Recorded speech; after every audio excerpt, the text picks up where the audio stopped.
Le ragioni del fermo che Confesato Trasporti, che ha aderito al coordinamento di Unatras, sono il silenzio assoluto del governo sul caro carburanti. Hanno emesso dei decreti che sono inutili, inutilizzabili e hanno solo danneggiato la categoria. L'attacco più che diretto e dirompente e segna forse il momento più teso nei rapporti tra associazioni imprenditoriali e governo, con le categorie dell'autotrasporto che iniziano ufficialmente il conto alla rovescia, o arrivano sostegni concreti o si blocca tutto, compreso il Veneto, dove il comparto conta oltre 5.000 ditte. Lunedì verrà depositato il fermo, che sarà intorno al 20 maggio seguendo l'autoregolamentazione, sperando che le aziende non si fermino prima per mancanza di liquidità. Una corsa contro il tempo con la guerra in Iran che ha innescato una spirale pericolosa, e certo non bastano i timidi spirali di pace di queste ore. Il tema è quello della liquidità immediata, dice la CGA di Mestre. Il vero nemico dell'autotrasporto non è soltanto il caro gasolio in sé,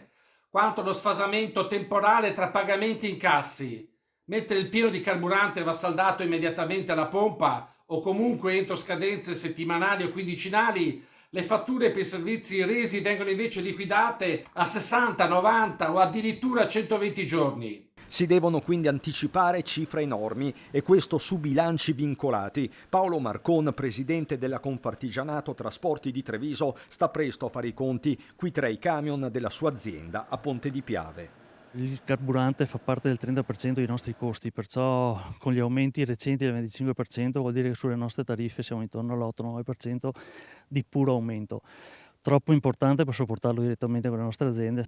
Aziende che quindi rischiano di finire presto in rosso. Solo nella Marca sono 1.500, 13.000 circa gli addetti, spina dorsale dell'intera filiera economica. 2 le mosse urgenti. La cosa immediata che ci serve da domani mattina è che ci ritornino i 200 euro ogni 1.000 litri di accise che avevamo già prima della crisi, che purtroppo ci sono state tolte con decreto del governo qualche settimana fa. Poi ci serve la liquidità per le nostre aziende, perché purtroppo con questi aumenti di costi siamo in difficoltà finanziaria. Potrebbe venire con la sospensione dei pagamenti, i contributi e quant'altro. Parlano di stanziamenti, ma sono tutte cose abbastanza volatili, al momento non abbiamo niente sul tavolo. Qui rischia di fermarsi l'Italia, qui rischia di fermarsi chiaramente anche la Marca Trevigiana.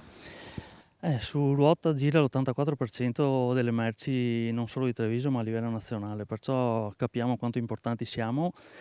Non vogliamo pesare, ripeto, la nostra non è una ritorsione, non è cattiveria verso il consumatore finale, ma è questione di sopravvivenza. Fermare i camion vuol dire fermare l'economia nazionale.